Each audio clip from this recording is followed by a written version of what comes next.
Bonjour, aujourd'hui, samedi 6 octobre, je profite du vernissage ici au Carrefour culturel Paul Médéric pour vous présenter les 3 expositions qui seront ici jusqu'au 18 novembre, soit la Fête galante de Laurence Gravel, Regard de Jacques Tremblay, ainsi que Grandiose de la Guilde des artistes de la région de Drummondville.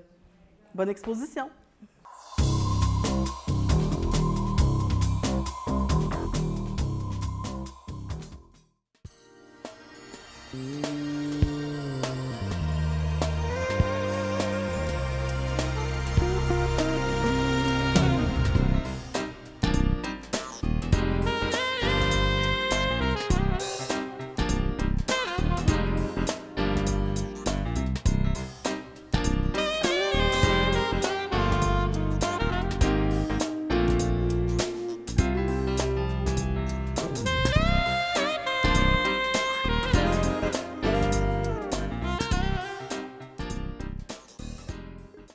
Alors, mesdames, messieurs, bonjour, bon après-midi. Alors, ça me fait plaisir de vous accueillir au Carrefour culturel Paul Médéric pour l'ouverture des 3 nouvelles expositions. Je suis Joanne Saint-Gelais, directrice adjointe Culture et loisirs à la ville de Baie-Saint-Paul. Alors, malheureusement, aujourd'hui, il n'y aura pas de représentant officiel. Monsieur le maire ne pouvait être présent avec nous. Alors, c'est sûr qu'il vous fait ses salutations. Il est toujours très intéressé et donc très actif au niveau culturel pour la ville de Baie-Saint-Paul. Donc, malheureusement, aujourd'hui, il ne pouvait pas être des nôtres. Donc, en son nom, évidemment, et au nom de la municipalité, je vais vous souhaiter la bienvenue. Alors, aujourd'hui, c'est l'occasion de l'ouverture, en fait, là, de 3 nouvelles expositions. On le fait volontairement, les 3 en même temps, pour que vous puissiez avoir l'occasion. Je sais que vous êtes venus parfois pour un artiste en particulier, parfois peut-être vous en connaissez plusieurs. Mais donc, c'est l'occasion aujourd'hui de rencontrer la personne pour qui vous êtes venu, mais aussi de découvrir peut-être autre chose. C'est l'objectif du Carrefour culturel, donc la ville de Baie-Saint-Paul, avec ses différentes expositions, d'offrir et de présenter différents artistes. Alors aujourd'hui, on a encore une belle représentation de disciplines, de styles différents et aussi en termes d'âge aussi, on a une belle représentation. Vous allez voir ça. Alors, je vais inviter pour commencer la représentante du collectif de la Guilde des artistes de la région de Drummondville, Mme Nathalie Dupont, à venir vous présenter l'exposition qui est présentée au sous-sol. La 3e entrevue que je vais faire aujourd'hui, ça va être avec Mme Nathalie Dupont, qui est la présidente de la Guilde des artistes de la région de Drummondville. Et elle nous présente aujourd'hui l'exposition Grandiose. Bonjour, Mme Dupont, ça va bien? Oui, bonjour Pascal. Oui, heureuse de vous revoir au Carrefour. Bien, premièrement, on va peut-être parler de la Guilde. Hein? Qu'est-ce que c'est exactement la Guilde des artistes de la région de Drummondville? C'est une association d'artistes, une association sans but lucratif. Ce que ça signifie, c'est qu'on est des artistes qui se réunissent, qui ont des visées, évidemment, artistiques, mais aussi qui sont prêts à faire du bénévolat en équipe pour faire en sorte de faire avancer l'art pour eux, mais pour un collectif. Donc, on est soutenu aussi par la ville de Drummondville qui supporte nos activités. Maintenant, notre association, elle existe depuis bien longtemps, en fait. Notre association existe depuis 1977. Donc, on suppose que dans les années 70, dans la région de Drummondville, ce qui se passait, c'est qu'il y avait une effervescence. Les artistes, le milieu culturel s'est mobilisé pour, je dirais, soutenir l'art dans la région. Donc, autant notre association, la Guilde, s'est formée en 1977, autant le centre culturel s'est développé et d'autres instances artistiques dans ces années-là. OK. Donc, c'est vraiment une volonté des artistes, mais aussi une volonté du milieu. Absolument. À ce moment-là, notre association, au départ, il y avait autant des artisans, il y avait des artistes enseignants qui ont dit qu'il faut faire en sorte de se soutenir et de promouvoir l'art dans la région. OK. Alors, ça a débuté comme ça. Et puis, depuis toujours, est-ce que vous êtes nombreux dans la Guilde présentement? On a toujours été 15 à 20. On n'a pas... Parfois, on a dépassé ces nombres-là, mais en majorité du temps, à travers ces années, on était toujours environ une vingtaine d'artistes. Et c'est le cas encore aujourd'hui, une OK. vingtaine d'artistes. Donc, quand un part, Oui. un autre arrive, Tout à fait. ça se fait naturellement. Est-ce qu'il reste des membres fondateurs? Non. Non. En 77, la plupart étaient quand même plus jeunes, on va dire même Ils étaient rendus adultes. enfants à ce moment-là, donc on ne faisait pas partie de l'association. Par contre, une de nos membres, Linda Sirène, est là depuis 30 ans. Oh, wow! Quand même, et elle est de l'exposition Linda. Intéressant, intéressant. Donc, la mission de l'association, c'est quoi? De promouvoir les artistes de la région? D'offrir des activités? Oui. Parlez-moi un peu de la programmation peut-être, ou qu'est-ce que ça fait la Guilde dans une année?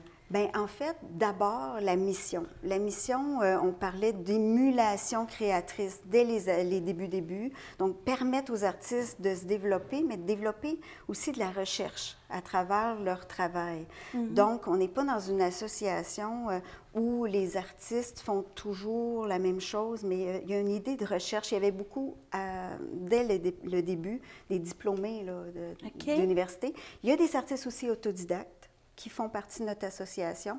Et les genres sont vraiment différents et il y a un respect de ces genres-là différents. Autant il y a de l'abstraction, de la figuration. On est dans une association présentement plutôt de peintres, mais on a eu à travers les années des sculpteurs, on a eu des mosaïstes, etc. Et pour l'artiste, qu'est-ce que ça vous donne, vous, là, plus personnellement? Est-ce que ça vient avec des formations? Est-ce que ça vient avec des conférences? Je ne sais pas. Comment ça vous nourrit? Notre association est plutôt axée sur la création de projets, création d'expositions, même, bon, au Québec, oui. On a fait des expositions au Canada, dans l'Ouest canadien et aussi en France. Okay. Donc, on a une ville jumelle qui s'appelle La Roche-sur-Yon et à plusieurs reprises, à 3 reprises, on est allé faire des expositions là-bas. Donc, il y a un support à travers tout ça qui fait en sorte qu'on soutient l'artiste qui crée, qui échange aussi entre artistes, puis qui promouvoit. Oui, oui, oui. Mais c'est sûr qu'en mettant les forces de chacun ensemble, bien, ça permet de réaliser plus que seul. Ça, c'est évident. T'sais. Et pouvez-vous me parler du thème? Là, aujourd'hui, l'exposition s'appelle Grandiose. Donc, pourquoi? Qu'est-ce que c'est? Comment vous l'avez développé? Bien, tout d'abord, Grandiose, c'est... Bien, au 40e anniversaire de la Guilde, on a réfléchi à un thème. Puis là, on se disait, bon, faut que ça soit grand, Puis là, on avait des idées à travers notre organisation de la fête, le 40e anniversaire de la Guilde. Puis là, bien, petit à petit, le thème Grandiose est arrivé. Évidemment, Grandiose, c'est pas seulement des grands formats. Grandiose, c'est comment l'artiste voit ce thème-là. Et là, chaque artiste y a mis toute sa pensée, ses réflexions. Puis là, il y a certaines œuvres qui représentent le grandiose de l'histoire de l'art, le grandiose de la nature, le grandiose de l'énergie, le grandiose de la musique. Et chaque artiste a développé le côté très personnel par rapport à sa démarche aussi. Qu'est-ce que signifiait grandiose pour eux?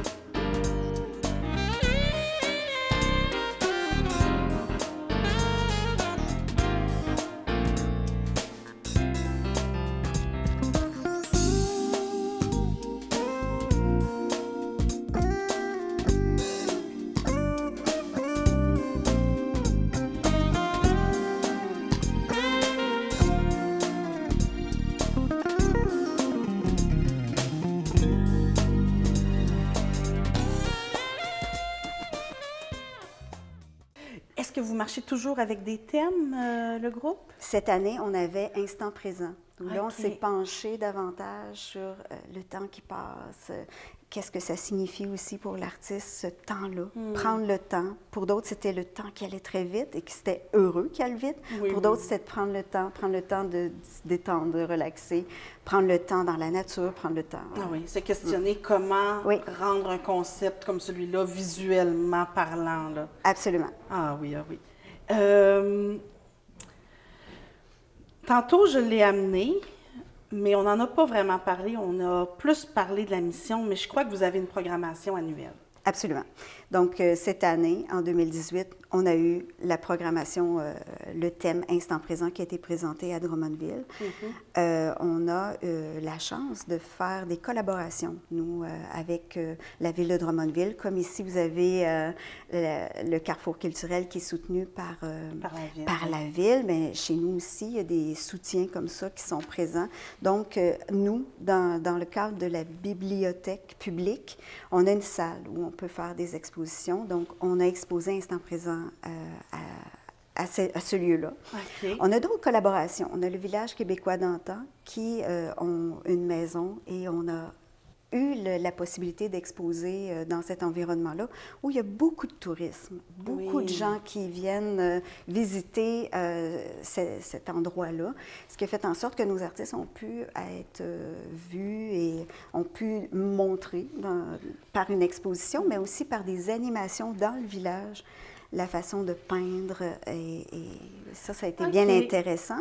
Et un dernier projet qui est vraiment très intéressant et qui est en développement, qui va sortir en novembre prochain, on a collaboré avec un centre de pédiatrie.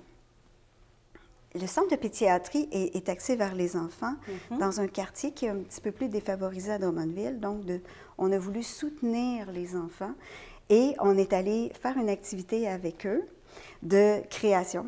Ce qui a été fort intéressant, on a pris les dessins des enfants et on a intégré le dessin dans une de nos œuvres. Et il y aura exposition de ces œuvres-là, aussi un calendrier qui sera produit pour montrer et l'œuvre de l'enfant et qu'est-ce que l'artiste en a fait. Et tous les sous, évidemment, vont être mis au centre de pédiatrie, les Petits Bonheurs à Drummondville. Ah, wow, c'est vraiment joli. Alors, il y a une contribution de l'artiste dans son milieu. Alors, c'est aussi notre rôle, dans une certaine mesure, oui. C'est beau! Oui, c'est un beau projet. Les gens, quand ils voyaient aussi, certains ont pu voir un peu notre développement des tableaux et tout. Ils étaient vraiment impressionnés de voir qu'est-ce que ça pouvait aussi donner. C'est assez intéressant de voir comment chaque artiste a intégré le dessin dans son univers, en fait, parce que nos œuvres ne sont pas enfantines, là. Non, c'est ça. Donc, c'était tout le jeu de créer la rencontre. Oui, oui. La rencontre qu'on a eue avec l'enfant, mais aussi la rencontre des deux manières de représenter. Des œuvres collectives, mais faites autrement. Oui, oui, oui. Ah oui. Si quelqu'un de la région de Drummondville entendait ça puis avait envie de se joindre à vous, est-ce que c'est toujours possible? C'est toujours possible. On a des appels de dossiers. Il y a un comité de sélection. Notre association est orientée vers, je dirais, une association professionnelle. Donc, l'artiste qui a une démarche authentique, qui veut proposer sa candidature, bien, il y a un appel de dossier, puis le comité de sélection, à ce moment-là, voit l'œuvre, voit la démarche des artistes, et après, bon, il y a intégration du groupe. Ah, bien, super. Donc, est-ce qu'il y a possibilité là, de retrouver la guilde sur Internet? Ou, oui, sur notre site web, qui est www.artiste au pluriel Drummondville.com. Parfait. Voilà. Hey, merci beaucoup, Mme Dupont. Merci à toi. On invite les gens à venir voir ça. Bienvenue à tous.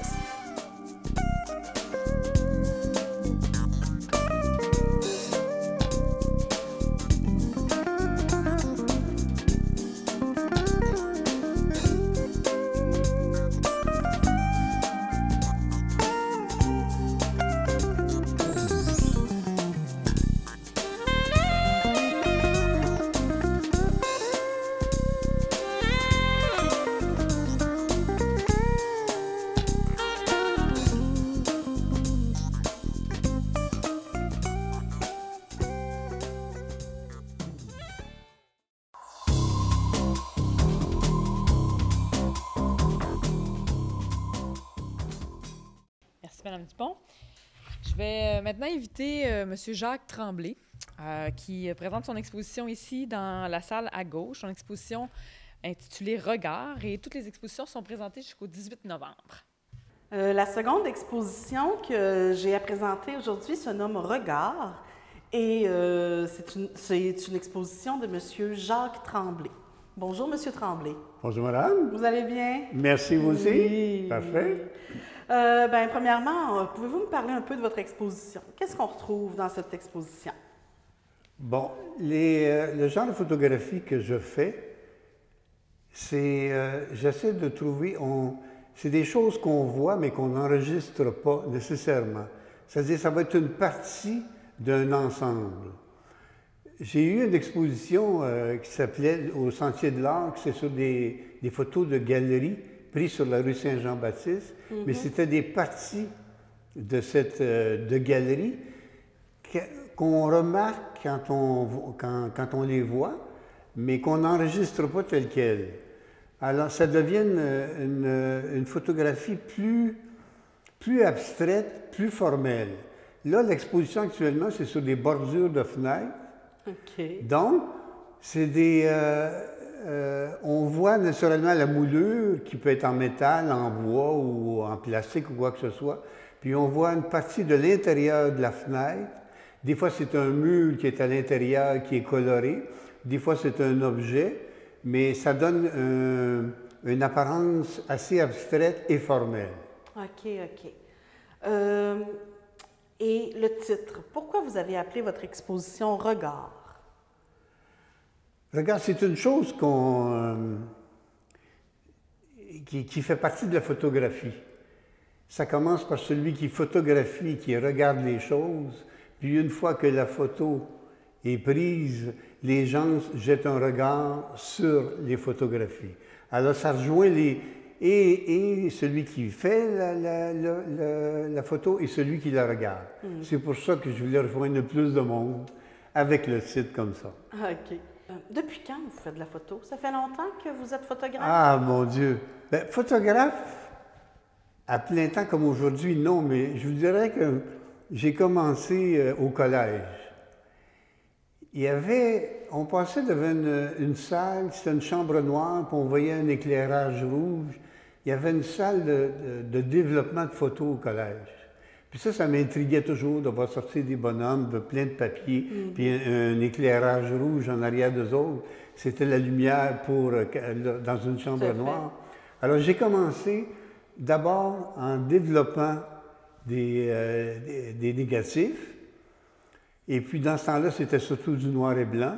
Après ça, naturellement, lorsque je me suis acheté une caméra, j'ai commencé à faire de la photo. Puis je trouvais ça passionnant, à partir d'un négatif, de voir sortir une image, puis de pouvoir la regarder, puis la présenter aux autres.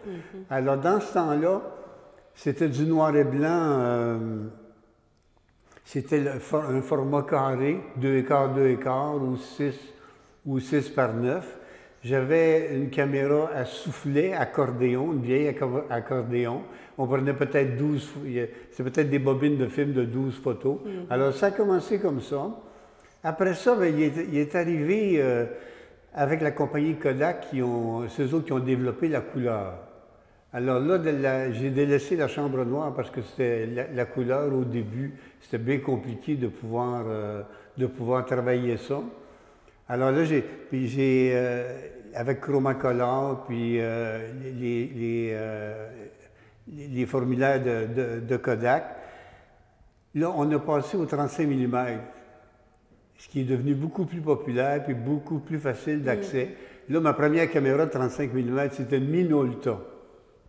Ça, justement, ça n'existe plus. Il y avait dans ce temps-là Minolta, il y avait Pentax. À ce temps, c'est des Nikon puis Canon, mais ça a commencé avec Puis là, ben, j'en ai toujours fait. Puis aujourd'hui, on est rendu au numérique. Là, je pourrais vous en reparler, mais c'est sans arrêt.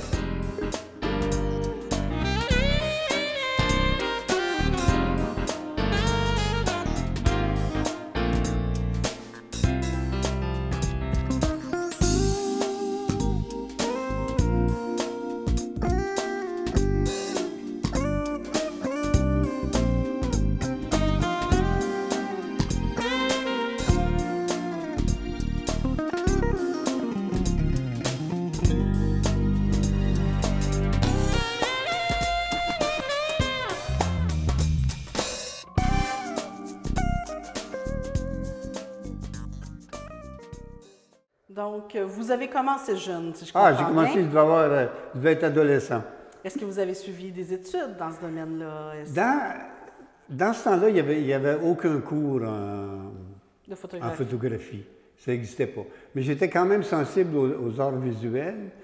Puis c'est ici, à Baie-Saint-Paul, au Centre d'art, avec Françoise Labbé, qui, dans le temps, faisait venir des professeurs de l'UQAM pour donner des cours de peinture et de sculpture. C'est les premiers cours en arts visuels que j'ai suivis. OK. Ici, justement, dans Ah. le même endroit, il y a, dans les années 70, ça fait longtemps, ça. OK. Est-ce que vous êtes originaire de la région? Non, mais je voulais vous dire, mon garçon est né à Baie-Saint-Paul, mais j'ai une de mes sœurs, mes parents viennent de Baie-Saint-Paul. Même l'école Thomas Tremblay, qui est achetée par le musée, c'était mon arrière-grand-père qui était inspecteur de l'école. Ah oui, Alors, on a ah, toujours eu un grand attachement à Bien Baie-Saint-Paul. sûr, bien sûr.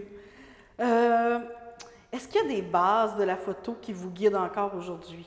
Mais au point de vue technique, il y a une des choses la première base importante, c'est toujours essayer d'être près de ce qu'on veut photographier. Bien souvent, on est trop loin, puis on est obligé de grossir l'image ou quoi que ce soit, mais la première base au niveau technique, c'est de se rapprocher le plus possible du sujet.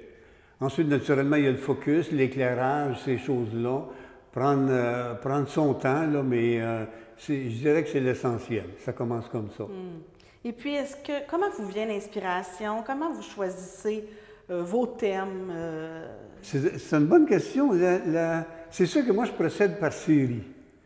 Donc, j'ai eu une série, je parlerai tantôt sur les galeries. Ici, c'est une série sur les bordures de fenêtres. J'ai eu une série sur les arbres, sur les vélos. J'en ai une série sur la rue Saint-Joseph ici. Je développe un thème, puis quand je sens que je possède bien ce thème-là, je passe à une autre série. Mais à ce temps, comment je fais mon choix? Ça, on dit souvent on est inspiré, mais je pense que dans le fond, c'est ça. La photo vient à nous autres quand on passe devant l'objet qu'on veut photographier. Je ne pourrais pas vous en dire plus, c'est instinctif comme ça. Donc, si je comprends bien, vu qu'il y a plusieurs séries, vous n'en êtes pas à votre première exposition, vous en avez plusieurs à votre actif. Ma première exposition, je reviens au Centre d'art à Baie-Saint-Paul avec Françoise Labbé, c'était des peintures, puis c'est dans le temps du symposium. C'était ici, j'avais exposé 3 grandes peintures à l'huile. OK.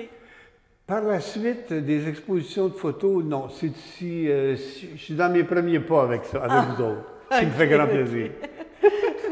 Et puis, est-ce que vous avez des projets d'avenir? Est-ce que vous en... Mais les projets d'avenir, je veux toujours travailler ça, pousser ça le plus possible. Ça me passionne. Puis, j'ai de la misère à passer une journée sans photographie. Tous les jours, je sors avec ma caméra, puis je ne sais pas où ma caméra va m'amener, mais je la suis, puis c'est ça qui est mon parcours. Vous la traînez avec vous en C'est ça, tout temps. c'est ça, justement. Est-ce que vous avez un site Internet, un endroit où on peut vous retrouver? Absolument. Aujourd'hui, c'est comme ça. Hein. J'ai un site Internet, jacquetremblayphotographe.com, où vous allez avoir un peu de texte d'où je viens, mon parcours, et puis toutes mes séries de photographies les plus récentes, vous pouvez les retrouver sur mon site. C'est parfait. Merci beaucoup, M. Tremblay. Ça me ferait grand plaisir. Merci bien.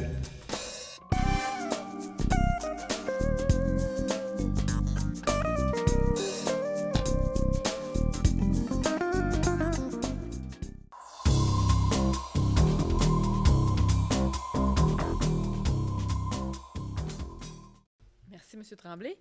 Je vais maintenant inviter Mme Laurence Gravel à venir nous présenter son exposition « La fête galante ».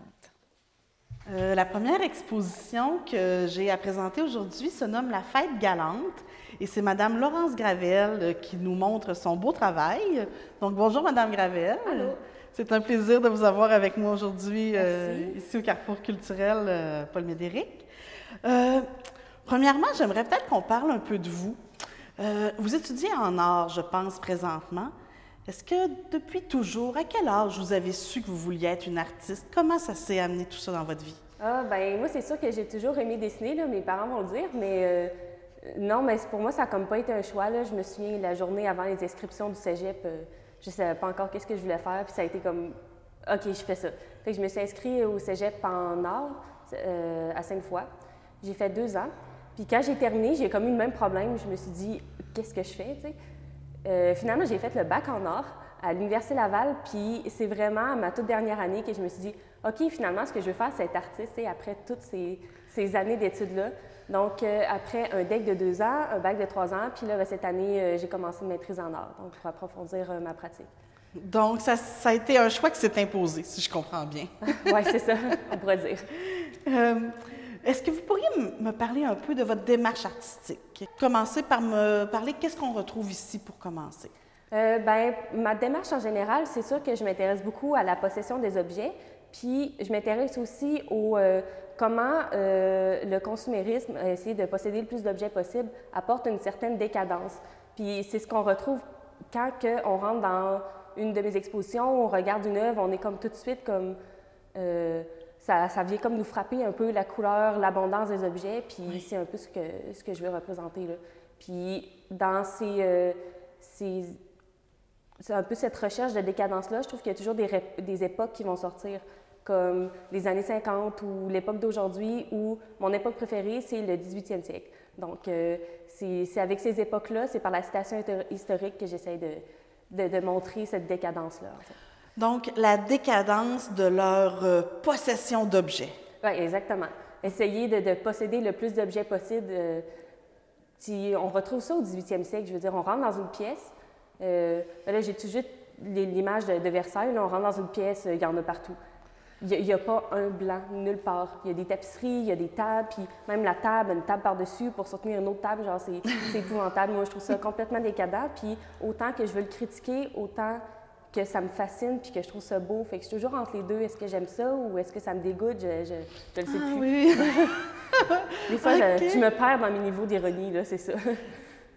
Donc, il y a aussi la critique sur l'environnement, sur la consommation dans tout ça, si je comprends bien. Un peu, mais c'est toujours en arrière-plan dans ma pensée, sauf que c'est un peu paradoxal parce que je collectionne beaucoup d'objets.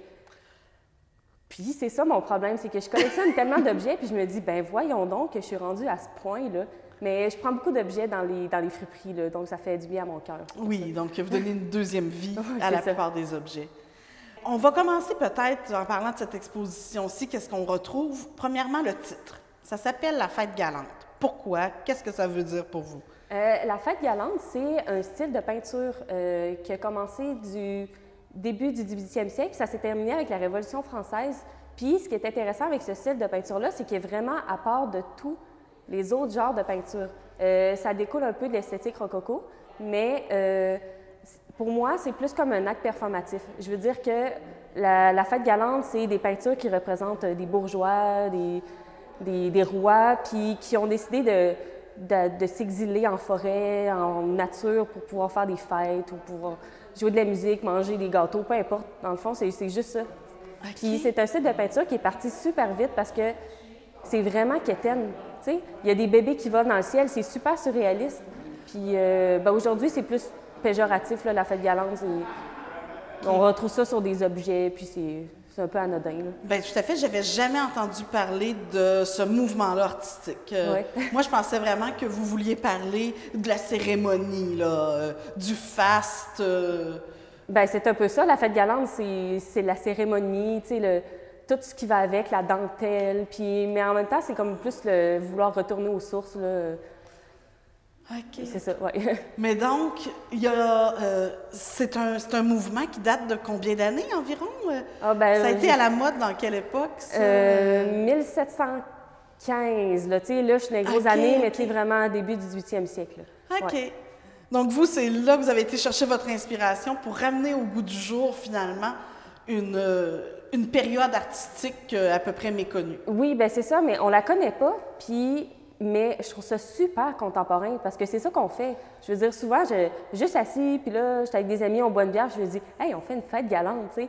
On essaie d'oublier un peu les problèmes de l'école, puis les problèmes de la vie, puis on fait juste faire des petits pique-niques, puis on est comme au 18e siècle, là. C'est juste que moi, je me transpose vraiment dans cette époque-là, là. Je me reconnais, là. Je me reconnais beaucoup.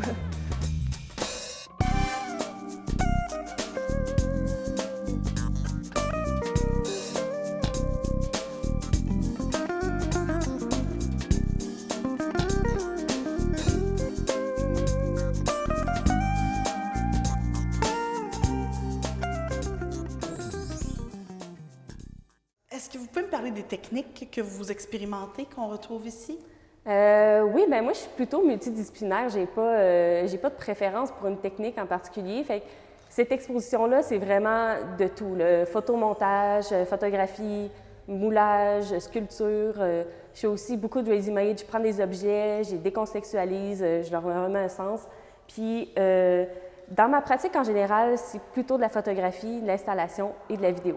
Par exemple, là, il n'y en a pas ici. Là. Je me suis adaptée aux contraintes de la salle, là, mais d'habitude, c'est sûr que je peinture les murs, je mets beaucoup de petits détails, je cache des choses aussi. OK. Des fois, je mets des bonbons, là. Tout d'un coup, quelqu'un a une fringale qui passe par là.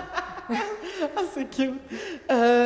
Vous me parlez là, d'objets déconceptualisés. Est-ce que vous pouvez me donner quelques exemples avec les œuvres qu'on voit ici? Pouvez-vous me parler d'une œuvre ou deux qui parle? Bien, c'est sûr que je trouve que ce gâteau-là que j'ai fait est vraiment représentatif de pas mal l'entièreté de mon travail. Quoique c'est pas mon œuvre préférée, mais je trouve que ce l'est parce que ce gâteau-là, il fait principalement en farine, en sel puis en sucre. Ça paraît pas, là, on dirait un gros objet de plâtre, mais il y a un peu de plâtre, par exemple, on va se le dire, pour que ça tienne, mais c'est ça, fait que j'aime ça, jouer les faux semblants un peu, faire semblant que, justement, comme si je posséderais des objets de cette année-là, tu sais, comme si j'étais allée chercher ça directement à Versailles, puis que j'aimerais ça les exposer comme ma collection de bibelots que je collectionne encore, là, toutes sortes de petits objets qui font référence à cette époque-là, des petits bourgeois, des petits personnages qui dansent là, en porcelaine. Puis, ouais, c'est le genre d'objets que j'aime m'approprier, là. OK, OK.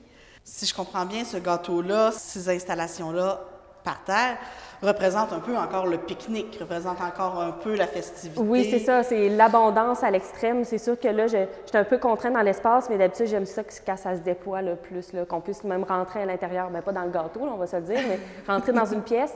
Puis dans cette pièce-là, qui est l'œuvre en général, on va retrouver toutes mes photos, mes vidéos.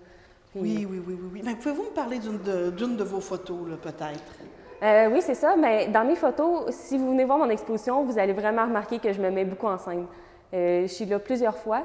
Puis c'est sûr que quand on regarde ça, on se demande pourquoi. Pourquoi tu le fais, là? Ça a l'air... c'est un peu extravagant, mais en fait, c'est seulement par le plaisir de le faire. Quand je suis dans mon atelier, c'est l'Halloween à tous les jours. C'est ça. C'est drôle parce qu'on dirait que c'est l'Halloween. Tu sais, quand on se déguise pour l'Halloween, puis on se dit peut-être qu'il y a personne qui va déguiser, puis je me suis trompée date, mais c'est comme ça tout le temps. Dans le fond, je suis déguisée, puis tout le monde est habillé normal, mais c'est tellement le fun, là. Tu sais, on se déguise, c'est comme un rituel, on se maquille, après ça, on pose.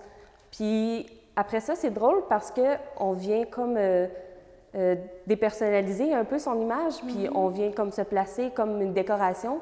Puis c'est comme des questionnements qui viennent me toucher un peu, peut-être par rapport à mon propre corps, mon propre visage, un peu comme la femme objet, parce que quand que je me place dans mes photos, c'est moi, mais c'est pas moi. En tout cas, là, ça reste en suspens, là. Ouais. Puis c'est spécial aussi parce que la performance, j'en fais pas, parce que je trouve ça vraiment gênant. Puis après ça, je me mets 1000 fois dans mes photos, puis c'est plus gênant. C'est vraiment bizarre le phénomène qui se passe. On dirait que je me reconnais plus, là. C'est ça, je pense que c'est tout le rituel avant qui fait que je me dédouble. Oui, mais peut-être le fait du déguisement, le fait de la préparation, c'est fort possible. C'est vraiment intéressant, votre exposition. Pouvez-vous me parler, est-ce que vous avez des projets d'avenir? Ah oui, j'en ai tellement. Là, ça va vraiment être une belle année, puisque j'ai commencé ma maîtrise il y a à peu près 1 mois. Puis là, il y a plein de projets qui se sont découlés avec, c'est sûr, avec mes autres amis, on fait des projets, mais aussi avec les centres d'artistes. Comme moi, je suis plus souvent à Québec à cause de mes études. Je prépare une résidence de 2 ans à la bande vidéo à Québec. Fait que c'est sûr que je vais peut-être délaisser un peu mon côté plus collection d'objets là, pour l'instant, puis je vais me mettre plus à l'installation vidéo. C'est quelque chose que j'aimerais exploiter. Fait que si vous voyez mes expositions prochainement, je veux dire, c'est ça va être de la vidéo. Là. Puis sinon, j'ai une résidence aussi au Centre-Vue. C'est une résidence de post-production, puis ça dure à peu près 1 semaine. Donc, je me prépare là, je commence mes costumes puis tout pour pouvoir faire plus de photomontage. Est-ce que ça va être toujours sur ce genre de thème, la bourgeoisie, Oui, puis ça va être plus poussé encore parce que là, je l'ai pris au sens large, comme, mettons, l'exil en nature. Mais là, je vais vraiment m'intéresser à des aspects en particulier, des questionnements qui sont plus propres à la fête galante, comme l'élitisme dans l'art ou le retrait, tu sais, vraiment des thèmes spécifiques que je vais essayer d'exploiter pour mieux les comprendre. Puis je vais peut-être plus exploiter mon côté historienne de l'art, là. Fait que, ouais, c'est ça, prendre plus un aspect en particulier, puis prendre des peintres aussi. Comme c'est un sujet méconnu, j'aime beaucoup les peintres méconnus de ce mouvement-là, parce que, tu sais, il y en a plus 3, 4, 5 maximum, mais il y en a plein d'autres qu'on ne connaît pas, que je trouve vraiment intéressant, là. Ah ben oui, j'ai hâte de voir ça, franchement. J'espère que vous allez pouvoir nous le présenter prochainement. Oui, bien, c'est sûr qu'il y a des expos qui s'en viennent à Québec, surtout une exposition en mai 2019 qui va s'appeler Versailles Chantier. Ça va être au pavillon Jean-Charles Bonenfant. Dans le premier étage, il y a une salle d'exposition dans la bibliothèque que je vais venir m'approprier. Justement, là, je parle des murs roses puis de collection d'objets. Ça va ressembler à ça, là, mais... Super, donc on invite le public à y aller. Oui, si vous passez par l'université. Là, ben, on leur souhaite de venir ici, hein, quand même, l'exposition est jusqu'au 18 novembre. Oui. Donc on invite tout le monde à venir voir ta belle installation. Merci beaucoup, Laurence. Merci, merci.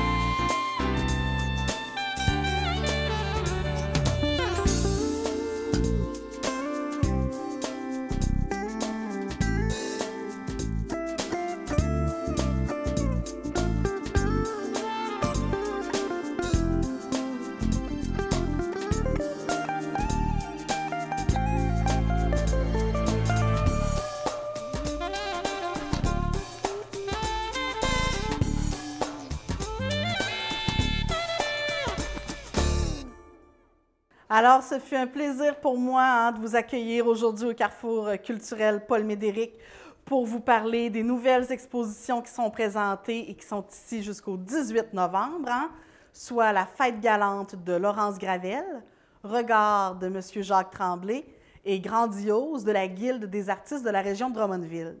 Bien sûr, n'oubliez pas qu'il y a encore 2 expositions permanentes qui sont toujours présentes ici, dont le Studio Trad, où je suis présentement, hein, sur les techniques textiles de Charlevoix, qu'on peut essayer, apprendre, ainsi que Espace Baie-Saint-Paul, Expo Expérience, elle qui est sur écran tactile, qui nous permet de tout apprendre sur l'histoire, la culture de Baie-Saint-Paul, mais aussi des environs. Donc, vous êtes les bienvenus. Je vous attends.